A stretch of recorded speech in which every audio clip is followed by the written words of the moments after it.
नमस्कार, आप देख रहे हैं द न्यूज। आपके साथ मैं सृष्टि मिश्रा। बड़ी खबर इस वक्त की। यूपी विधानसभा में नेता प्रतिपक्ष अखिलेश यादव ने माता प्रसाद पांडे को बनाया है। एक ब्राह्मण चेहरा है, क्या चाह रहे हैं इशारा देना आपको बताऊंगी। और बीजेपी के राष्ट्रीय प्रवक्ता सांसद सुधांशु त्रिवेदी ने भी इस पर कड़ी टिप्पणी की है और कहा है कि देखिए, यूपी के 2 लड़कों में एक लड़का बड़का हो चुका है, यानी कि बड़ा हो चुका है। अखिलेश यादव की बात कर रहे हैं, वो नेता प्रतिपक्ष किसी और को बनाए, हमें उससे फर्क नहीं है, लेकिन आने वाले चुनाव में यह सबब होगा ये तमाम विपक्षी पार्टियों का कि वो किसको नेता प्रतिपक्ष या किसको बड़ी जिम्मेदारी दे रहे हैं। सुधांशु त्रिवेदी ने यह साफ कह दिया है। और बता दें आपको, आखिर क्या हो गया कि अखिलेश यादव ब्राह्मण चेहरे को आगे कर रहे हैं। सियासत समझिए, पीडीएफ फॉर्मूला अखिलेश यादव का, वो कब तक काम चलेगा उससे। अब देखिए, आपको उच्च कोटि वर्ग के लोगों को भी खुश करना है और यही वजह है कि विधानसभा में इनके करीबी ये माने जाते रहे हैं। अभी अभी अखिलेश ने इस पद से इस्तीफा दिया, वो ही कमान संभाल रहे थे। देखिए, ये समाजवादी पार्टी का इंटरनल मामला है, वो जिसको चाहे करें, परंतु एक बात बहुत स्पष्ट है कि उत्तर प्रदेश के चुनावों के जो परिणाम हैं, ये समाजवादी पार्टी के लिए भविष्य में बहुत चिंता का सबब बनने वाले हैं। जैसे पुरानी हिंदी फिल्मों को कहते हैं ना, पुराना आशिक लौट के आ गया है। तो अब आप ये समझ लीजिए कि जो उन्होंने हरी हरी फसल तैयार की थी, यूपी के 2 लड़कों में से अब एक लड़का बड़का हो गया है। 2 लड़के बराबर के तो नहीं रह सकते। अब अखिलेश जी ये तय करें कि उनके लिए भविष्य में कहां कहां से समस्या आने वाली, वो इस पे ध्यान दें। वो किसी को क्या नियुक्त करें, ये उनका नितांत व्यक्तिगत विषय है, उससे कोई उस पर हम लोगों को कोई टिप्पणी नहीं करनी। माता प्रसाद पांडे को बना दिया है और सबसे बड़ी खबर यह है कि उनके करीबी बहुत साल पहले से ही अखिलेश यादव उनके करीबी रहे हैं और उनको अहम जिम्मेदारी समय आने पर वो दे चुके हैं। हालांकि रेस में कई लोग थे और इसी बीच मोदी योगी की तारीफ की हो रही है, मैं आपको ये भी बताऊंगी। लेकिन सबसे पहले यहां पर सदन में कौन सा नेता अच्छा है, कौन सा नेता निम्न स्तर का है, वो पार्टी के शीर्ष नेतृत्व आराम से जानती है। अखिलेश यादव ने माता प्रसाद पांडे को उनके व्यक्तित्व, उनकी गरिमा के आधार पर नेता प्रतिपक्ष चुना है और इसी पर यह बात सामने आ रही है कि अखिलेश के पार्टी के अंदर सिर्फ फुटबॉल जरूर होगी, ब्राह्मणों को साधने की कोशिश अखिलेश यादव ने की है। हो सकता है अल्पसंख्यक नाराज हो जाएं, क्योंकि अल्पसंख्यक पर अखिलेश की राजनीति टिकी हुई है। आपको बता दें कि इस रेस में इंद्रजीत सरोज, राम अचल राजभर जो कि ओबीसी समाज से आते हैं और तूफानी सरोज भी चल रहे थे, लेकिन सपा मुखिया ने विधानसभा में अपना उत्तराधिकारी पूर्वांचल से आने वाले ब्राह्मण चेहरे माता प्रसाद पांडे को बनाया है। इधर आ जाते हैं, एक और बड़ी खबर।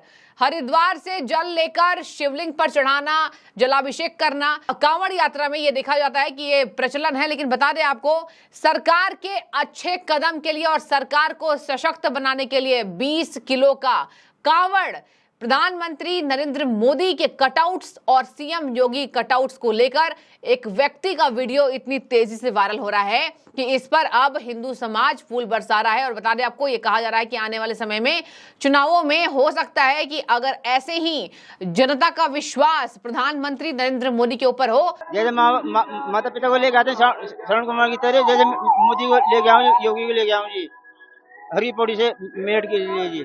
इन्होंने देश के लिए अच्छा काम करा जी, भारत के लिए इन्होंने राम मंदिर बनवाया, कश्मीर का फैसला खत्म करवाया जी, इन्होंने हर चीज की मदद करी मोदी सरकार ने जी। प्रधानमंत्री नरेंद्र मोदी के ऊपर हो और सीएम योगी पर हो, अखिलेश यादव यूपी विधानसभा में कुछ नहीं कर पाएंगे। देखिए, मैं आपको बता रही हूँ कि आखिर धर्म की बातों को राजनीति से क्यों जोड़ी जा रही है। खैर, ये तो एक अच्छी बात है कि 20 किलो वजनी कांवड़ लेकर मेरठ पहुंचे तरुण कुमार, मोदी योगी के नाम की कांवड़ को लेकर ये आए हैं।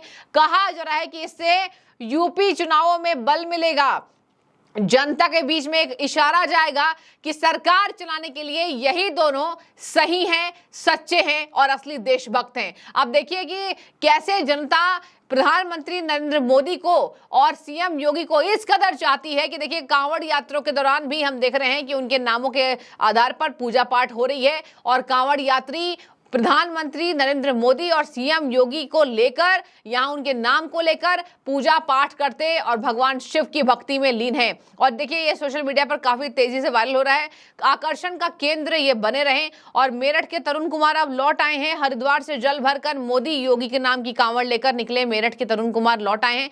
कहा जा रहा है कि लोग तरुण के साथ सेल्फी लेते नजर आ रहे हैं। इससे अखिलेश यादव को बहुत ज्यादा दिक्कत हुई होगी, जो अभी पीडीए फॉर्मूले ब्राह्मण चेहरे पर दाव लगा रहे हैं। तमाम यूपी में विधानसभा चुनावों को साधने के लिए अलग अलग हथकंडे अपनाते नजर आ रहे हैं और कहा जा रहा है कि अखिलेश यादव सशक्त जरूर हुए हैं, लेकिन अखिलेश यादव का जो अभी दमदार किरदार सामने आया है, राहुल गांधी कहीं न कहीं इससे खफा हुए होंगे, भले वो दिखाए ना। अब यूपी में बीजेपी ने हर कोशिश, हर संभव प्रयास किया है कि कैसे अपनी सीटें हमने गंवाई हैं और उस सीटों पर कैसे वापसी हम लौट पाएंगे अगले चुनावों में, लेकिन विधानसभा में जितना जरूरी है इसको लेकर प्रधानमंत्री नरेंद्र मोदी और सीएम योगी सशक्त हो चुके हैं। कल मीटिंग भी हुई थी, नीति आयोग की मीटिंग थी, उसके बाद राज्य के मुख्यमंत्रियों के साथ अहम बैठक हुई है। और बता दें आपको, यहाँ कांवड़ियों ने साफ कहा है कि हम भगवान से मनाते हैं कि प्रदेश की राजनीति और जीवन में हमने जितना कुछ देखा है कि पीएम मोदी ने देश के लिए किया है और सीएम योगी ने उत्तर प्रदेश के लिए किया है, हम यही कामना करते हैं कि ऐसे ही ये दोनों काम करते रहें। हमारी ईश्वर से ये प्रार्थना है। देखिए, मैंने आपको इस खबर को इसलिए बताया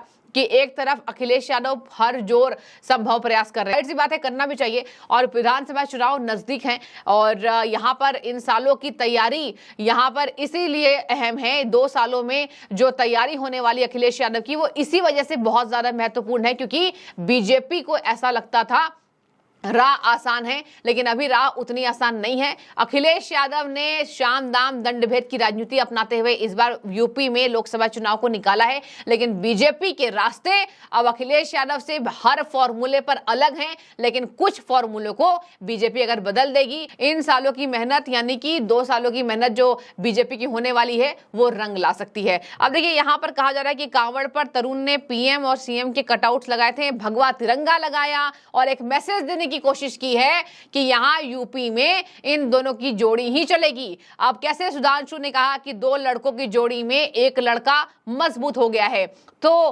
कांवड़िए तरुण कुमार ने यह दिखा दिया है कि दोनों की जोड़ी ही मजबूत है और यूपी के लिए इन दोनों की जोड़ी को ही लोग पसंद करेंगे और विधानसभा में विजयी बनाएंगे। और देखिए, इस बीच एक अच्छा आकर्षण का केंद्र रहा, अभी कांवड़ यात्रा चल रहा है, सावन का महीना है, पवित्र श्रावण मास में हमने देखा कि कैसे शिव भक्ति में लीन भक्तों के लिए सरकार ने अलग अलग अहम यहाँ पर फैसले लिए हैं। सीएम योगी ने जो नेम प्लेट का फैसला लिया था, हालांकि सुप्रीम कोर्ट से रोक लग गई, उस पर कांवड़ियों ने खुशी दिखाई थी, आभार जताया था। और इसी बीच सीएम योगी का कटआउट लेना, पीएम मोदी का लेना, यह दिखाता है कि कहीं ना कहीं जनता का विश्वास अब भी है। और यही वजह है कि अखिलेश यादव ना ब्राह्मण चेहरे पर दाव लगाएं, ना ओबीसी पर दाव लगाएं। अखिलेश का ये दाव फीका पड़ सकता है। जनता का आकर्षण का केंद्र अब भी पीएम मोदी और सीएम योगी हैं, और यही वजह है कि यह खबर अखिलेश यादव के लिए अच्छी नहीं है। लेकिन क्या आपकी राय क्या है? अब आपको भी क्या लगता है कि उत्तर प्रदेश की राजनीति में पीडीए का फॉर्मूला और ब्राह्मण चेहरे पर दाव लगाने का फॉर्मूला अखिलेश का बहुत ज्यादा काम नहीं आने वाला है? क्योंकि विधानसभा चुनावों में हुई गलतियों से कहीं ना कहीं बीजेपी अपने आप को जरूर उबार पाएगी। और वैसे भी आपने देखा कि केशव प्रसाद मौर्य को लेकर खूब तंज हो रहा था, लेकिन अब बीजेपी में सब कुछ ठीक होने की कवायद तेज हो रही है। और आकर्षण का केंद्र यह है कि प्रधानमंत्री जब मिलेंगे तो सही बात है, यहाँ सब कुछ संभव हो जाता है। और पीएम मोदी ने मुलाकात भी की है सीएम योगी से, अहम बात हुई है, यूपी का मॉडल तैयार है और यूपी के विधानसभा चुनावों का कहीं ना कहीं फॉर्मूला लिए सीएम योगी दिल्ली आए थे, जो कि बीते दिन हो चुका है। तो क्या आपकी राय क्या है? अगर आप उत्तर प्रदेश में आपको लगता है कि विधानसभा चुनावों में बीजेपी की राह थोड़ी आसान होगी लोकसभा चुनाव में जो घाटा हुआ है, कॉमेंट कीजिएगा, या फिर कोई फॉर्मूला बदलना चाहिए, वो भी राय बताइएगा। शुक्रिया।